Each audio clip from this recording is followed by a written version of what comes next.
Bueno, vamos a continuar entonces.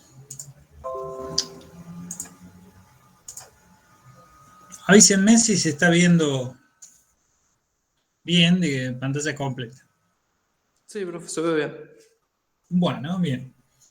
Bueno, entonces acá tenemos un ejemplo de cálculo. Dice, se pretende utilizar un motor eléctrico de 5.500 vatios para accionar mediante un acople rígido tipo manguito un usillo de máquina herramienta eh, a una velocidad de rotación de equilibrio de 2100 RPM.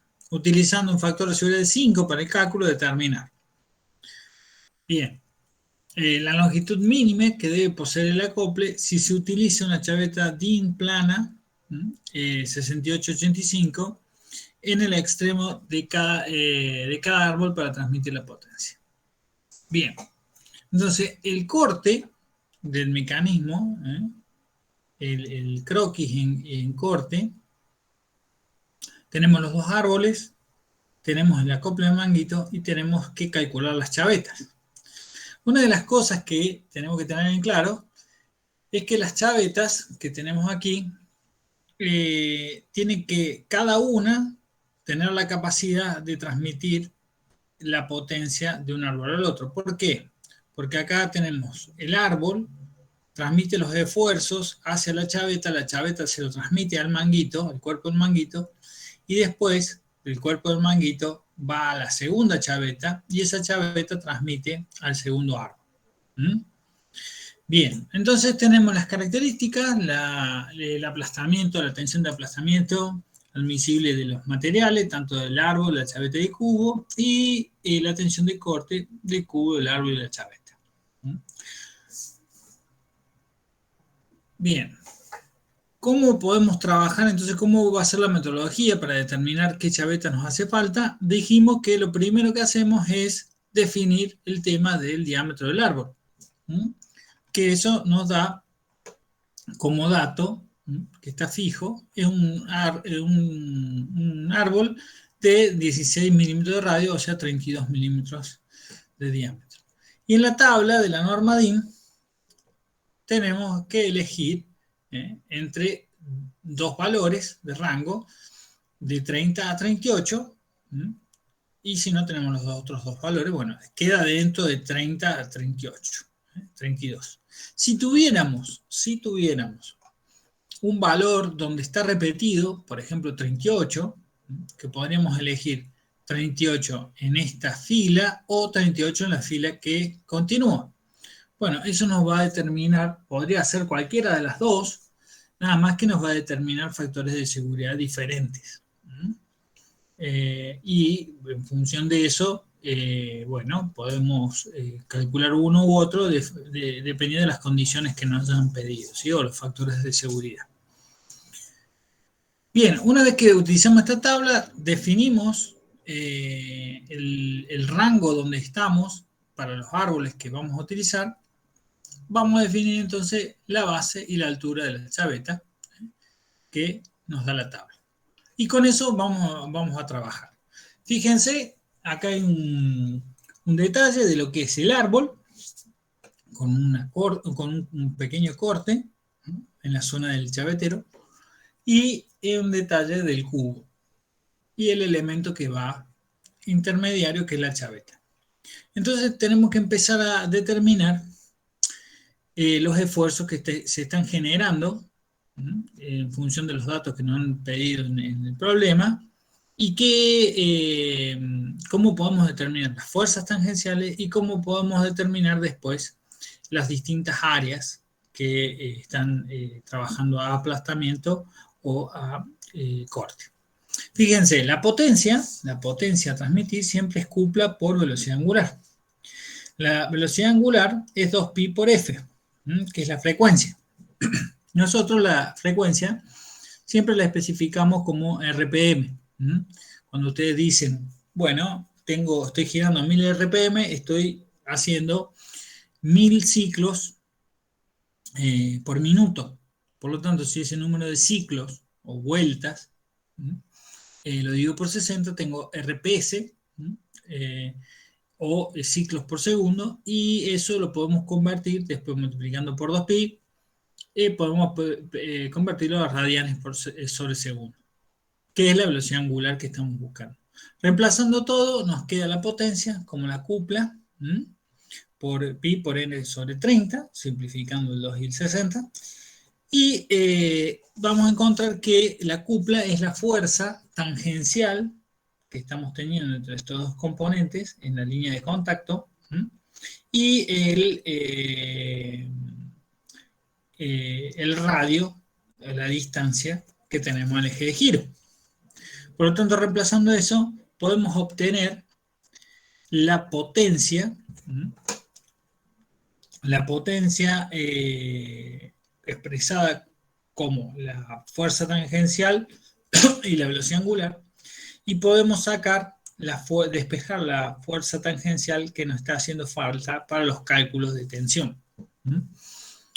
Esta fórmula es típica para un eje de determinado diámetro, o sea, el diámetro sobre 2, que es el radio que aparece ahí, que gira a determinado número de RPM y transmite una potencia dada. Si reemplazamos los datos que tenemos en los datos del problema, tenemos la potencia del motor eléctrico, ya sabemos cuál es la potencia eroga, y tenemos el número de RPM a lo que lo hace, por lo tanto vamos a saber qué fuerza tangencial es necesaria para poder cumplir con esos datos, cumplir con esos requerimientos. Y tenemos una fuerza tangencial de 1610 newton. Bien. Profe, disculpe. Sí. En la diapositiva anterior, cuando dice 2150, ¿no era 2100? A ver. Puede ser. Bueno, habría que cambiarlo ahí. Me he confundido yo. Pero alterando ese dato, porque debe haber colocado mal. Me faltó el 150. Habría que repasar este cálculo, que ya lo voy a hacer después de que tengamos la clase, así se los cambio, porque puede estar aquí mal el 2150 y el número es correcto. No sé si alguien tiene una calculadora a mano rápido para verificar ese número. Con 2150 da lo que tiene ahí. Bien, entonces hay que modificar el enunciado, ¿sí? Bien, ¿alguna otra duda? ¿No?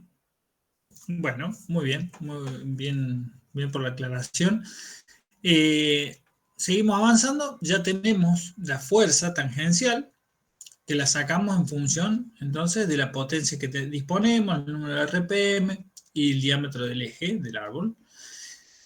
Y ahora vamos a verificar qué nos hace falta, ¿sí? En función de las tensiones, las áreas de trabajo, vamos a verificar qué longitud nos hace falta de chaveta, porque el ancho y la altura ya la tenemos fijo.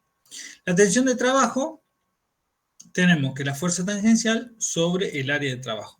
El área de trabajo, en este caso, aplastamiento, va a ser siempre la altura sobre 2 de la chaveta por la longitud de la chaveta. También tenemos el margen de seguridad, porque nos habían pedido un margen de seguridad de 5, y tenemos el margen de seguridad que va a estar dado por el sigma de aplastamiento admisible de los materiales sobre el de trabajo. Por supuesto que nos va a dar, el que nos va a condicionar ese margen de seguridad va a ser el sigma de aplastamiento menor de todos los materiales que estamos utilizando, tanto en la chaveta, el cubo o el árbol, ¿sí? Bien, reemplazando de estos dos valores en el margen de seguridad, tenemos que podemos reemplazar el área en el sigma de trabajo y que podemos reemplazar el sigma de trabajo por esta ecuación. Por lo tanto, tenemos esta igualdad y podemos despejar la longitud de aplastamiento, que no la conocemos, pero sí conocemos todos los demás valores. Tanto el factor de seguridad, la fuerza tangencial, la altura, que es de tabla, y el sigma de aplastamiento menor que nos va a dar. ¿Por qué?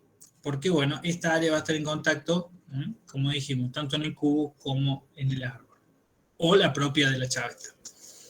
La menor que nosotros teníamos como dato es 1 por 10 a la 8 pascales, la menor de los valores que habíamos leído, que es este, ¿sí? Porque los exponentes son todos iguales, pero el número menor es ese.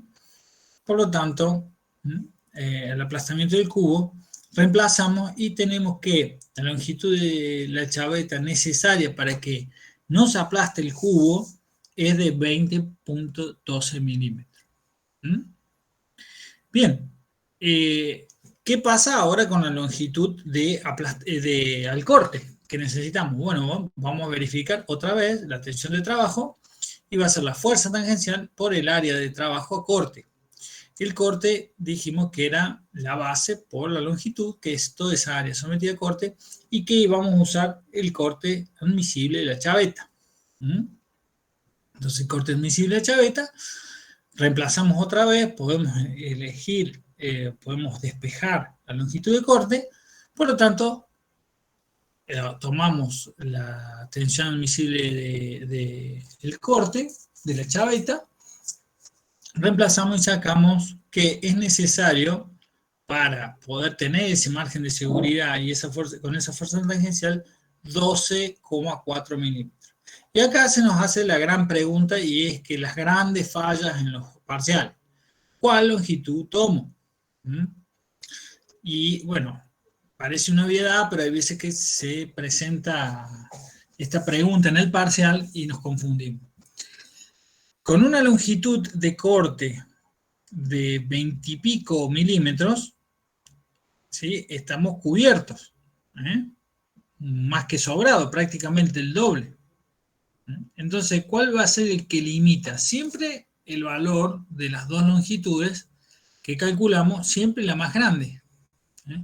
Por lo menos tenemos que tener una chaveta de 20,12 porque resiste aplastamiento. ¿Cuánto va a resistir a corte? Bueno, mucho más, obviamente. Tenemos más margen de seguridad. No tenemos 5, sino prácticamente tenemos el doble. Pero si nosotros bajamos de 20 milímetros, ya no cumplimos con el aplastamiento. Entonces, de los dos valores que obtenemos, siempre tenemos que elegir el mayor. Lo digo, parece sonso, pero siempre hay alguien que elige el menor valor. Entonces, por favor, acuérdense, tiene que ser el valor que incluya al otro. 20 milímetros, bueno, está incluido los 12 milímetros. O sea, vamos a poder cumplir a corte sobradamente. Pero si bajamos de 20, que es el que más limita, bueno, ahí tenemos problemas y vamos a fallar el aplastamiento. Bien, entonces 20 milímetros es el mínimo que nosotros tenemos que tener. ¿Y ese 20 milímetros es para las dos chavetas o es para una chaveta? No, es para una chaveta. Acuérdense que el árbol le transmite a la chaveta todos los esfuerzos que hemos calculado y después la chaveta le transmite al manguito o al cubo de ese manguito. Después pasa por el manguito hacia la otra chaveta, que le pasa lo mismo, porque son los mismos esfuerzos y está la misma construcción, y después la chaveta le transmite al otro manguito. Por lo tanto, la longitud del manguito, del acople, siempre va a ser una chaveta más otra chaveta más la luz que ustedes le quieren dejar al medio. ¿Qué es aconsejable dejarle una luz? Sí, es aconsejable por lo que habíamos hablado de las dilataciones.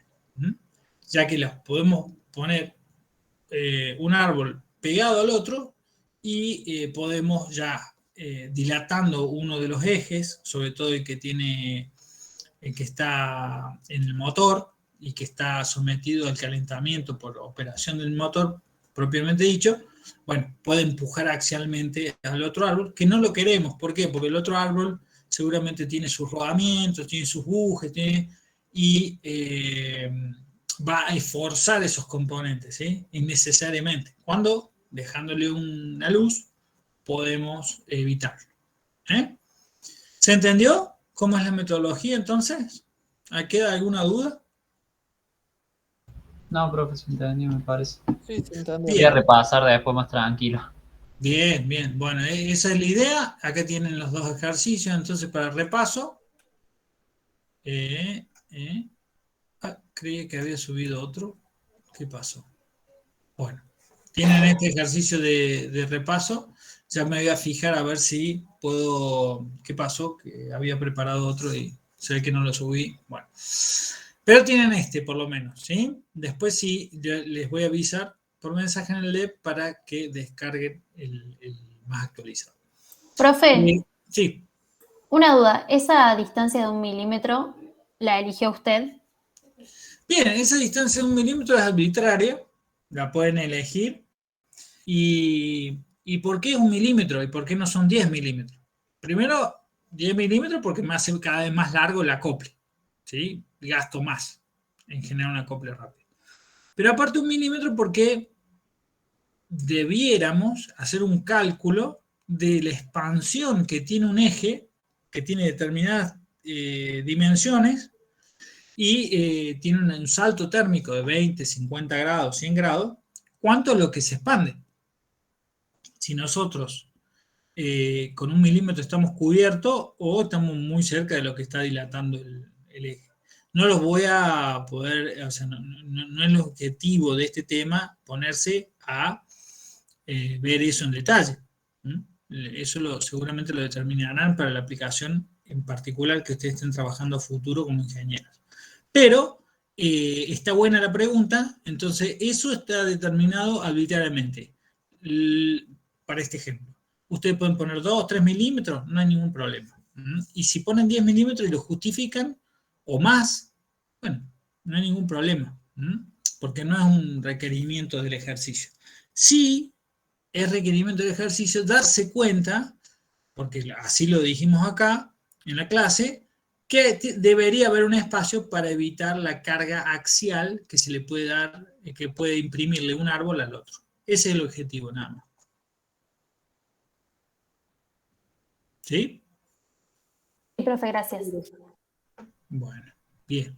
Bueno, chicos, entonces estaríamos con el tema. Tienen para repasar cómo es la metodología. Es fácil, ¿sí? Es un tema fácil. Nada más que hay que ser metódico, hay que seguir el diagrama de flujo calculando las dos longitudes y siempre elegir la mayor, la que incluye la medida menor, que vamos a tener más margen de seguridad.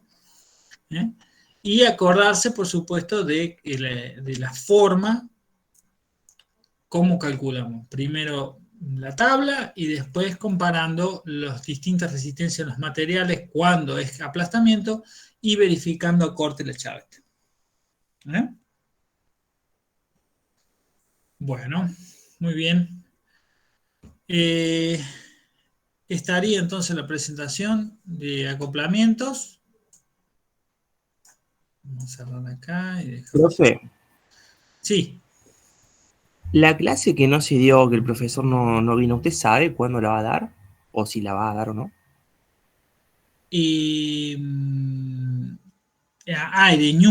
Ereñú. No avisó nada de Ereñú. A mí me dijo que ya había hablado con ustedes.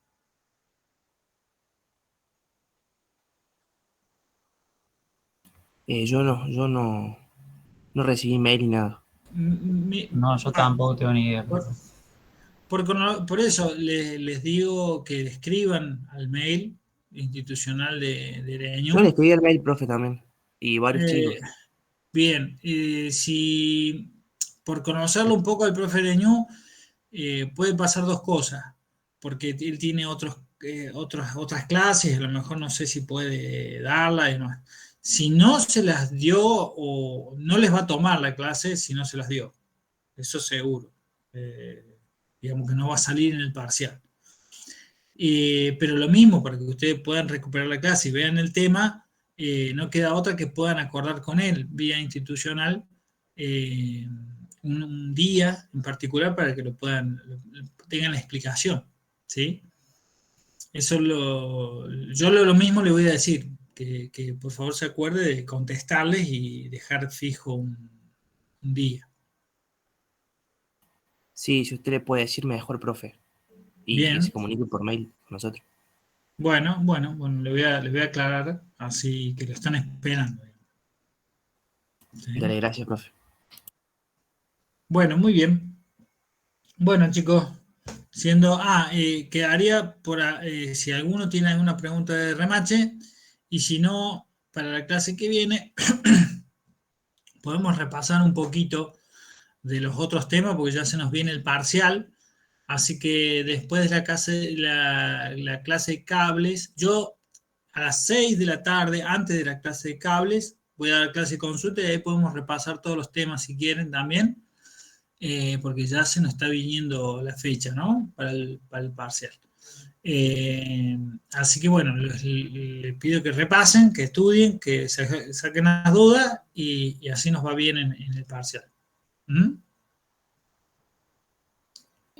Ok, profe, perfecto. Muchísimas gracias por la clase. No, por favor. Y bueno, Ingeniero, sí. ¿cómo le va? Le hago una consulta respecto de remaches. ¿De casualidad tiene la solución al ejercicio que dio el tercer ejercicio? Por lo menos para verificar si uno ha hecho bien los cálculos. Bueno, la tengo que ver, porque justamente hoy hablamos con un compañero que la metodología del tercer ejercicio, él trató de hacer el cálculo del remache a flexión, determinar el diámetro del remache teniendo en cuenta la resistencia a flexión de la viga. Pero para lo cual nosotros no podemos sacar el momento de inercia porque no tenemos el diámetro del remache.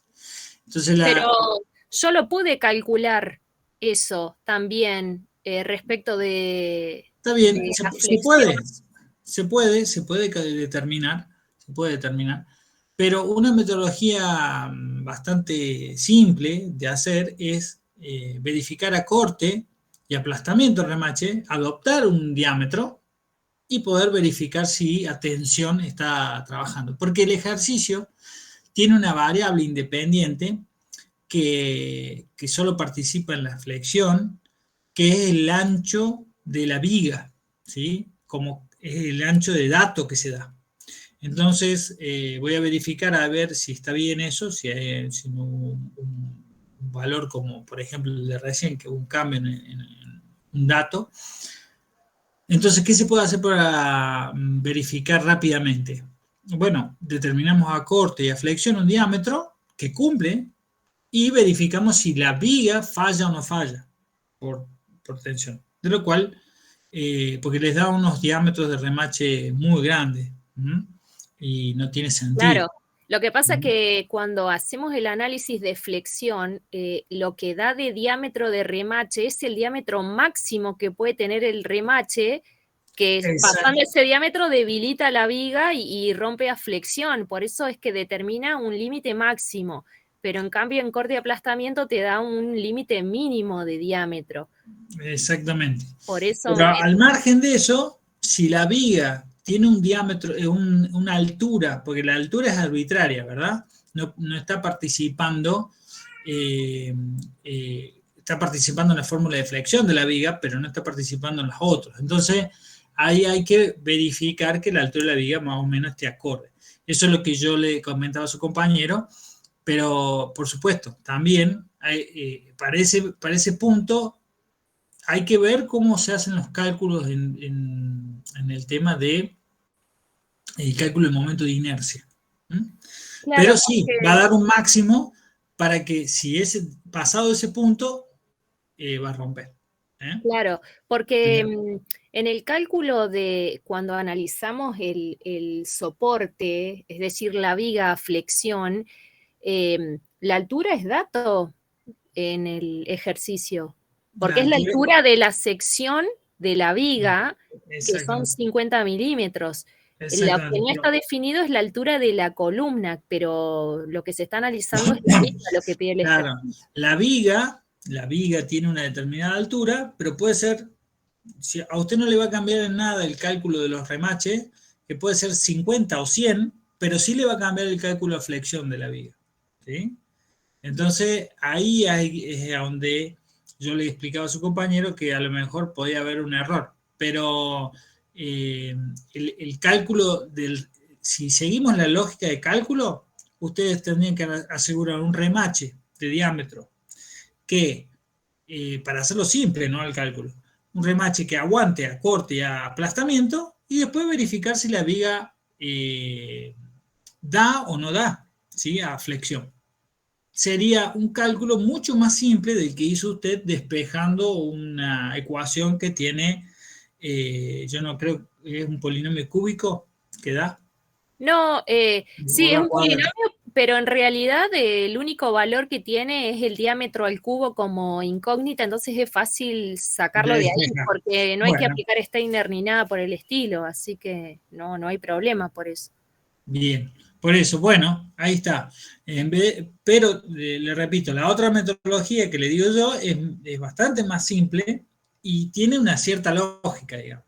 Pero se puede hacer de las dos formas. Se puede hacer de las dos formas. Sí, hay es que mucho hacerlo más. sobre Sí, es mucho más simple porque el ejercicio me llevó mucho tiempo y de paso le quería consultar cuánto tiempo tenemos en el parcial, porque son ejercicios largos.